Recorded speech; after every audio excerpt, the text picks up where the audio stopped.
sabitang mahal na mahal natin yan. Diba? Tama naman, tingnan mo si Edu. O, diba? Masakit din kay Edu yan eh.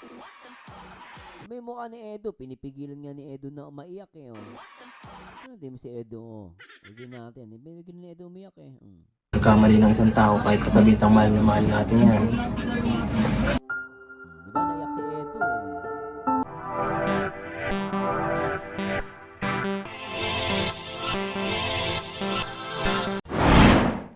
Hi guys, this is Marzano. Samahan nyo guys, nagmuwa ng video reaction. Eto, this time naman yung upload ni Kalingap Edu sa kanyang channel na may pamagat ang huling vlog. Nako. Bakit naman huling vlog to? Anong meron? Malungkot to ah. At pero bago natin simulan yan guys, shoutout muna natin sa lahat ng mga Kalingap partners.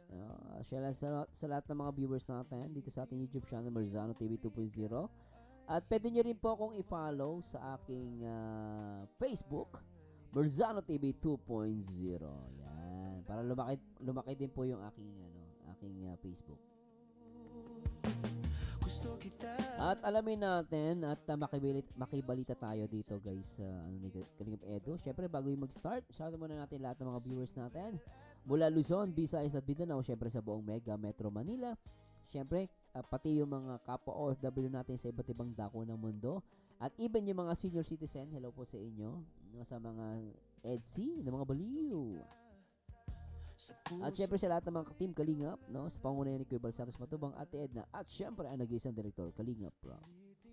At anyway guys, di ko na papatagalin at pakinggan natin itong ni Kalingap Edu. Parang wala kang masyadong pangarap na may pangarap ka, kahit mahirap gagawin mo eh. Tinutulungan ka. Kasi binibigay na namin eh.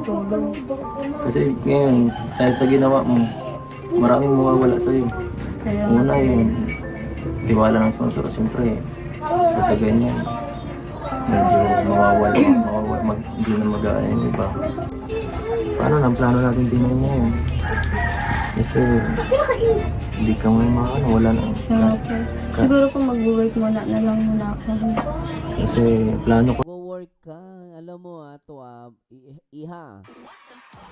Ako nagsasabi sa'yo, no, yung pag-work na yan, habang buhay yan.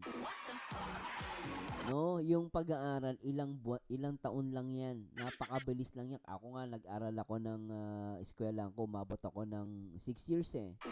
Bakit 6 years? Kasi huminto pa ako eh. Kasi nawala kami ng pera, no? 5 years ako, kasi engineering yung 5 years namin yun. 5 years yung engineering namin. Tapos ako, nahinto rin dahil wala kaming pampaaral, no? Nahinto ako kasi wala akong pamasahe.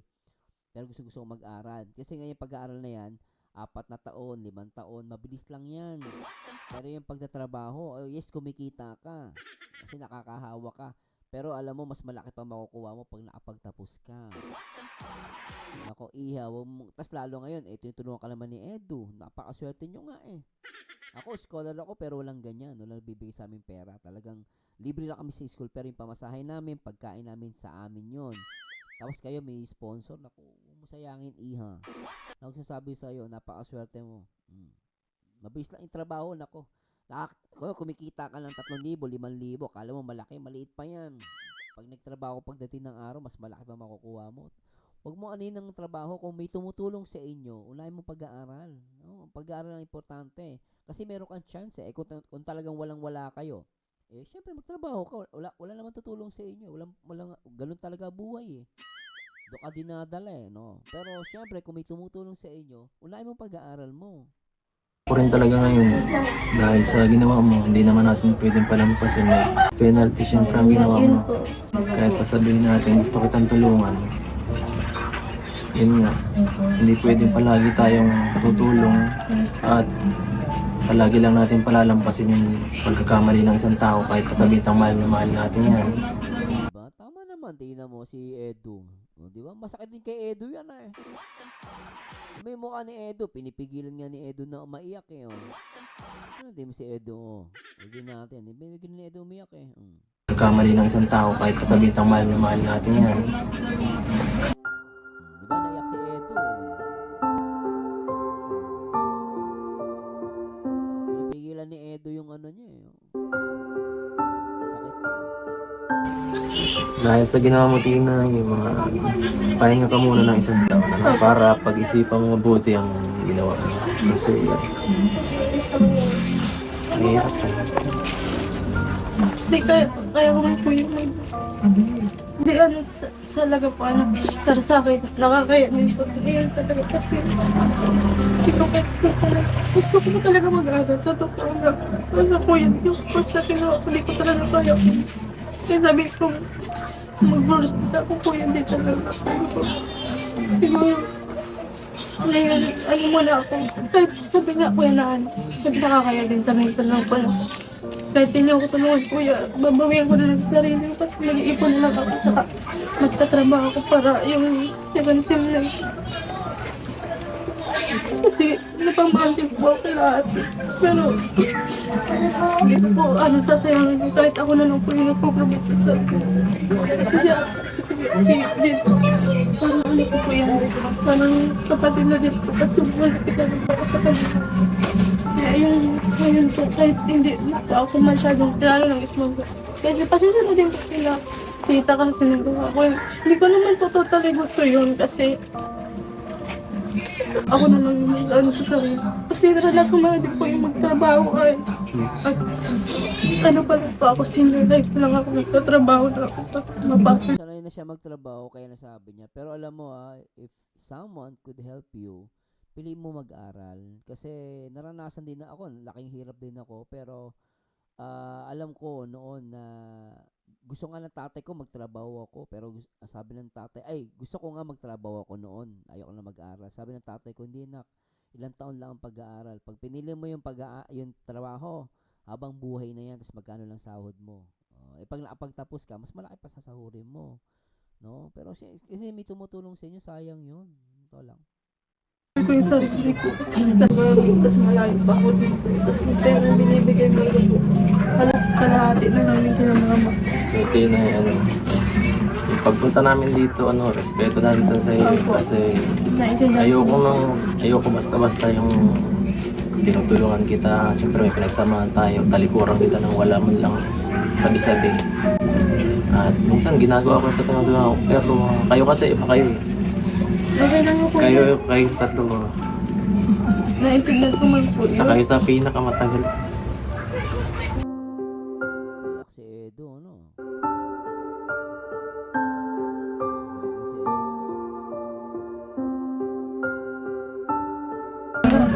naintindihan ko po yun. Di lang po yung magbabago lahat. Kasi ang dami natin tipo sa mga tapos kay mama po, nahiya na din ako kasi yung po na nangyari. Pero napaniwala mo ako na sabi mo, magpapasok ka. Nagpapasok ako mga pero may time talaga na di ko kaya. Paano? Wala kang grades. Kung pumapasok ka. Doon nga sa school nga, sa school.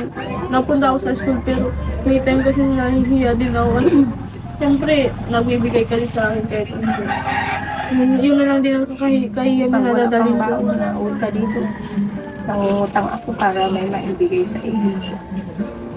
Kahit wala kang pagkain. Dapat Alam mo na, naawa ko dun sa nanay. Naawa ko. Umuutang ng pangkain nila. Tapos siya hindi pala napasok sa school. hindi mo kahit hirap. Dapat pinag-aaralan mo din yun. Kuha mo din kahit anong hirap. Basta pinaghirapan, makukuha mo din. Tama si mami doon. Paghirapan mo. Yun nga, kagaya sabi ko sa inyo kanina, yung pagtulong namin kay Tinay, pahinga muna, kumbaga. Kaya, isang taon. At kung sakaling gusto pa niya, Isang taon ng ni Edo. Baka Edo pwede mong bawasan yung yung penalty mo. Masyadong yung isang taon. Kumbaga isang taon malaki yung mawawalan dun sa bata. Siguro bigyan mo kahit mga 6 months. I think 6 months. Isang taon medyo matagal.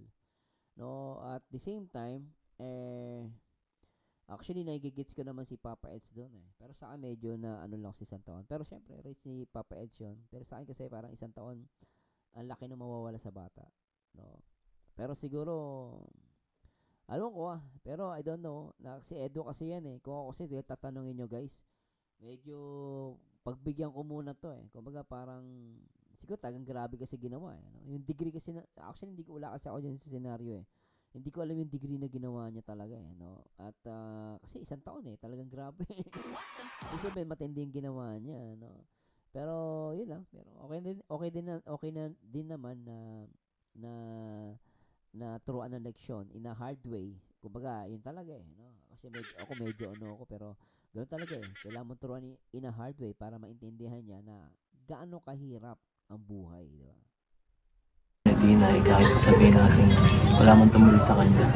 Dito parang ako para pag-aralin siya kung gusto ba niya. Ayun naman pala maganda sinabi ni Edo. 1 taon nga tinuruan niya siguro dahil sabi, you need to learn in a hard way. Pero sinabi naman ni Papa Eds, handa pa rin naman siyang tumulong kung gusto mo talagang mag-aral. Tina, kahit sabihin natin wala man tumulong sa kanya. Dito parang ako para pag-aralin siya kung Di ba? Kumbaga, si Edo na yung magpapaaral sa kanya. Siyempre, naiiya din siya siguro sa sponsor. Siyempre, siya nakipag-usap sa sponsor.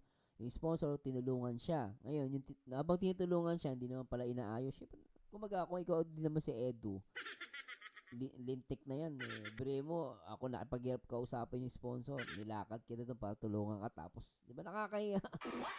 Ang mababalingan ang babalingan si Edu. Ano ba to? Tulungan kayo, ganun pala nangyari. Diba? Siya pa masisisi. So, nagigits ko naman si Papa Eds. Pero dito, sa punto na to, sinabi naman niya, kung walang tutulong na iba, ako na lang handa akong tumulong at pag-aralin, no? Gusto mag-aral, no? So, maganda naman ginawa ni Papa Eds. pahinga muna, kumbaga. Mga 1 taon. At kung sakaling gusto pa ni Tina, kahit sabihin natin wala man tumulong sa kanya. Dito parang ako para pag-aralin siya kung gusto ba niya. Pasensya na po mga kalingap at medyo madala tayo at sensitive ang content natin ngayon. Kahit po magalit sila sa akin, okay lang kasi may pagkakamali din ako doon. Hindi ko pwede tatanggap. Alam mo, hindi ako nagagalit, no? Naawa ako sa iyo. Hindi ako galit sa iyo. Naawa ako sa iyo. Totally, inintindihan kita. Kasi kabataan no? Kabataan mahilig mag-explore yan, mag-enjoy. Ganun ang kabataan Ang ano lang talaga diyan, hindi ka naging tapat sa nanay mo, no? Hindi mo nakita yung hirap na magulang mo. Bilang kabataan, dapat natin, no, gawing motivation yung hirap ng buhay. Yung hirap ng buhay, hindi tayo pinapahirapan ng Diyos. No, ganun talaga pinanganak ako, pinanganak ako sa taong mahirap Tatay ko, construction worker, ang nanay ko sa bahay lang, no, titinda ng ibon. Panay utang pa, nabuhay kami sa utang. At yung sa ginagawa ng nanay ko at tatay ko, doon ako na-motivate. No, gusto ko mag-enjoy, gusto ko maipagbarkada, hindi ko ginawa. No, hindi ko ginawa maipagbarkada kasi alam ko sa sarili ko na naawa ko sa magulang ko. At kung makikita tayo na magulang natin, na tayo ay yung magulang natin nagpapakahirap, nagkakakuba, no, tinitiis ang gutom para lang tayo mapapag-aral tayo naman. Pinagpag-aaral tayo pero ginagawa natin hindi tayo pumapasok. Yun lang motivation na yun no. Kaya sa mga kabataan nakikinig sa akin, no, ito napakagandang vlog nito, panoorin niyo to. At itong sinasabi ko, totoo po, hindi po ako anak mayaman. Ako po ay pinanganak mahirap. At ang ano lang sa akin is talagang tinapos ko ang pag-aaral ko. Ako po ay scholar. Scholar po ako, no? At dumating sa point na ang pagkain ko, kumakain ako 1 beses isang araw lang. Totoo po yan guys, hindi yan talagang isang araw kumakain ako 1 beses lang. Minsan ang pagkain ko, kanin na 1 pirasong itlog. Nabuhay po ako dyan. Pero hindi ko maatim na konsensya ko na ang nanay ko at ang tatay ko nagpapagod habang ako nag-i-enjoy makipagbarkada. Wala na nga akong pera Kaya sobrang payat ko noon, nag-aaral ako Ito yan guys. Alam niyo, swerte nyo, may kalingap May nandiyan si Papa Eds Basta okay lang po, iba siya, okay lang po sa akin. Hindi ka iba. Huwag niyo i-bash to guys huwag niyo i-bash. Dumaan tayo sa ganyan. Ako, naintindihan ko yung bata Ako, naawa ko sa kanya Pero kailangan niya matuto in a hard way. So talagang 1 taon ang binigay ni Papa Ed sa kanya. Wala tayong magagawa, yun ano ni Papa Ed siya. Sana makagarap po siguro kami, makaalam na lang kami yung pinahingi ko. Baka gusto niya ba no? Pasensya na po sa ginawa ng anak ko. Babaw, ano ko yung Hindi ko po alam din po ay Yun na eh. pasensya na damay kayong dalawa dito sa anak ko. Hindi naman po kami nadamay. Iyak lang kasi siyempre. Siyempre, sabi namin pinagsamahan. Napamahal po kami dyan eh. Maluto ako din pansin sa inyo. Kasi tinutulungan din kayo eh. Siyempre, magkakakilala na yan, ang tagal lang nagsamahan kahit Dami namin kalokohan na pinag-uusapan sa apartment. Kapiliin mo yung magiging barkada mo sa eskwelahan. Dapat, di ba? Kasi pag mga paloko-loko din ang tropa mo, minsan madadamay ka. Di ba? Minsan ganun ano. Kaya nagmaluto ko yung ating pansin. Really, paalam na really. Ikaw naman. Tayo. Mag-encouragement na lang, mag-encouragement kay Tinay ba? Dami na. So anyway, guys. Ang hirap ng ganito, no? At pasensya na po kung may nasabi ako hindi nyo nagustuhan, ha? Pero para sa akin, very good si Papa Eds. Ganun talaga, guys. Pag mahal mo minsan, pinapalo mo. Ang palo naman ang pagbibigay ng penalty, hindi naman para parusahan mo yan. No? Hindi para hamakin, hindi. No? Parusahan mo para sa kanyang ikatututo. Pero kasi may nagpaparusa para saktan talaga eh. Nonsense eh. Pero may mga bagay na kailangan gawin to ni Papa Eds. Turuan niya ng leksyon. Yun ang tamang term. Yun nga lang, medyo sa akin natagalan 1 year na. Pero ganun talaga guys, ano ni Papa Eds yun. Kasi kung grabe talaga ginawa para matuto din siya.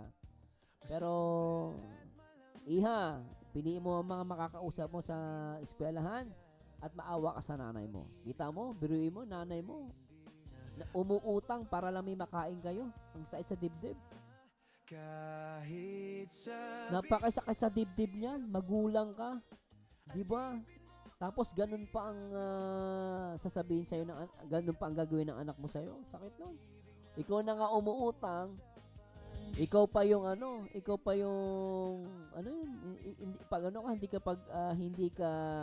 hindi magiging honest yung anak mo sa'yo. Ang hirap nun Kaya ako noon talaga guys, maniwala kayo.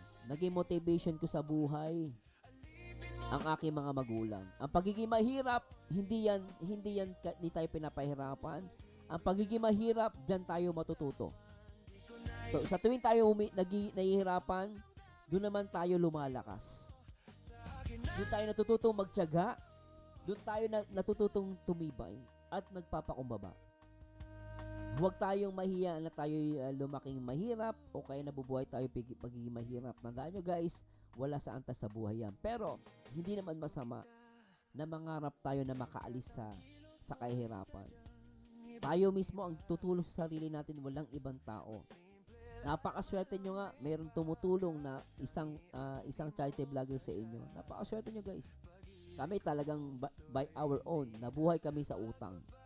At maraming salamat sa inyo guys. Kung may nasabi po kung hindi nyo nagustuhan, ako po humingi ng tawad. Pero yun po ang masasabi ko sa punto na to.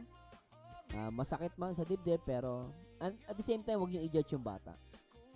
Normal yan kasi kabataan Minsan na kabataan, hindi nila kayang mag-decide para sa sarili nila.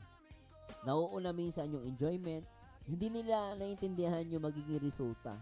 Kasi kabataan pa Pero tayo dito, bilang tayo matanda, dapat tayo ang mag-guide sa kanila. Ano ba ang tamang gawin? Ano ang hindi dapat gawin? Huwag natin silang hamakin. Bagkus tulungan natin sila na maintindihan nila na ang buhay dito sa mundo dapat iniingatan natin. Marunong tayong magdesisyon sa buhay kasi minsan lang tayo magdesisyon. Minsan lang tayo maging bata.